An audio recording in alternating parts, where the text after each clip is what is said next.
بسم اللہ الرحمن الرحیم۔ آج کی اس ویڈیو میں ہم پڑھیں گے کہ اسٹیبلشمنٹ کیا ہے۔ تو آئیے شروع کرتے ہیں۔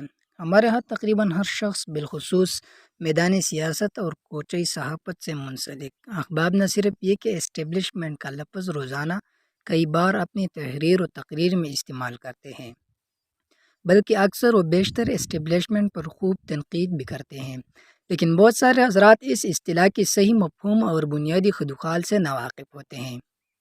ہمارا مشاہدہ ہے کہ اسٹیبلشمنٹ سے ہمارے ہاں بالعموم فوج حاکمیت مراد لی جاتی ہے۔ حالانکہ فوج اسٹیبلشمنٹ کی ایک بنیادی اکائی ضرور ہے، لیکن صرف اکیلے فوج پر پوری اسٹیبلشمنٹ کا اطلاق شاید درست نہ ہو۔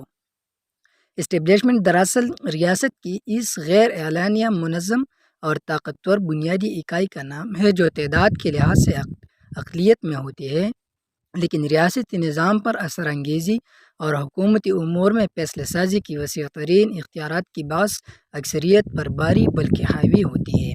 سوال یہ پیدا ہوتا ہے کہ آخر یہ فیصلہ کن طاقت اور سیاستدانوں کے لیے ناقابل تسخیر قوت آخر ہے کیا؟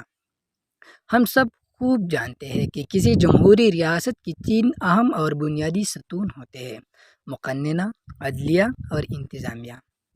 اگرچہ جدید جمہوری ریاستوں میں اپنی ہمہ گیر فعالیت اور عالمگیر اثرات کی باعث بعض حضرات میڈیا کو بھی ریاست کا چوتھا ستون قرار دیتے ہیں، بہرحال بنیادی ستون تین ہی ہے۔ البتہ چوتھی ستون یعنی صحافت کی اس اہمیت سے بھی انکار ممکن نہیں۔ ریاست کی ان تین بنیادی ستونوں میں ہر ستون کا اپنا ایک الگ اور مخصوص دائرہ کار ہے۔ مقننہ سے مراد پارلیمنٹ یعنی سینٹ اور قومی اسمبلی ہے۔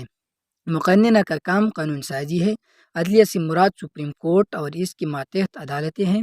عدلیہ کا کام قانون کی تشریح ہے۔ انتظامیہ سے مراد بیوروکریسی ہے۔ انتظامیہ کا کام قوانین کے نفاذ ہے۔ انتظامیہ کی دو اہم ذمہ داریاں اور دو بڑے شعبے ہیں۔ انتظامیہ کا ایک شعبہ داخلی دفاع اور دوسرا بیرونی دفاع کہلاتا ہے۔ داخلی دفاع سے مراد اندرونی ملک رائٹس قوانین کا نفاذ اور نظم و ضبط کو برقرار رکھنا ہے۔ اس شعبے کو سول بیوروکریسی کہتے ہیں، جبکہ خارجہ دفاع سے ریاست کی بیرونی سرحدوں کی حفاظت مراد ہے۔ اس شعبے کو ملٹری بیوروکریسی کا نام دیا جاتا ہے۔ ملٹری بیوروکریسی میں بری فوج، بحری فوج، فضائی فوج اور تمام خفیہ ادارے شامل ہیں۔ اسے سول اور ملٹری بیوروکریسی کی مجموعے کا نام اسٹیبلشمنٹ ہے۔ اردو میں اسٹیبلشمنٹ کا لفظ استقرار و استحکام اور انتظام و انصرام کے معنی میں استعمال ہوتا ہے۔ بنیادی طور پر اسٹیبلشمنٹ کا کام مینجمنٹ ہے، لیکن ہمارے ہاں اسٹیبلشمنٹ نے ججمنٹ کا فیصلہ سنبھال رکھا ہے۔ ان کو ریاستی انتظام سنبھالنا چاہیے تھا، لیکن وہ سیاسی نظام سنبھالنے کی فکر میں ہے۔ اصولی طور پر ریاست میں ڈیموکریسی اور بیوروکریسی کو ایک دوسرے کا معاون ہونا چاہیے، لیکن بدقسمتی سے یہ دونوں نظام ایک دوسرے کے مد مقابل بنے ہوئے ہیں۔ ڈیموکریسی کی اصطلاح یونانی الفاظ ڈیموس اور کریٹیا سے ماخوذ ہے، جس میں ڈیموس بمعنی عوام ہے، جبکہ کریٹیا کا مطلب حکومت اور اقتدار کے ہے، یعنی لوگوں کی حکومت یا عوام کا اقتدار۔ عوام کی رائے سے منتخب حکومت کو ڈیموکریسی کہتے ہیں۔ لیکن وطن عزیز میں اسٹیبلشمنٹ کا لفظ سننے میں وسیع اختیارات، بے پناہ مراعات اور استبدادیت و حاکمانہ ذہنیت کے حامل ایک ایسی گروہ کا تصور ذہن میں ابھرتا ہے جو ہر قانون سے بالا تر اور عملاً ملکی سیاست میں ملوث ہو۔ ہمارے ہاں ریاست کی اصل اختیارات اور حکومت کا حقیقی اقدار در حقیقت اسٹیبلشمنٹ ہی کے پاس ہوتا ہے۔ وہ جس کو چاہیے ہیرو بنا دے اور جس کو چاہے زیرو۔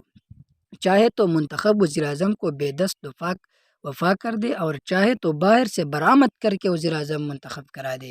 جو شخص دیانتداری سے اسٹیبلشمنٹ پر تنقید کرتا ہے تو اس کا یہ مطلب ہرگز نہیں کہ وہ ریاست کا باغی یا آئین کا مخالف ہے۔ منتخب حکومت پر تنقید ہو سکتی ہے تو اسٹیبلشمنٹ پر کیوں نہیں؟ لیکن تنقید برائے تخریب نہیں، بلکہ تنقید برائے اصلاح ہونی چاہیے۔ ملک و ملت کو تخریب نہیں، تعمیر کی ضرورت ہے۔ منقول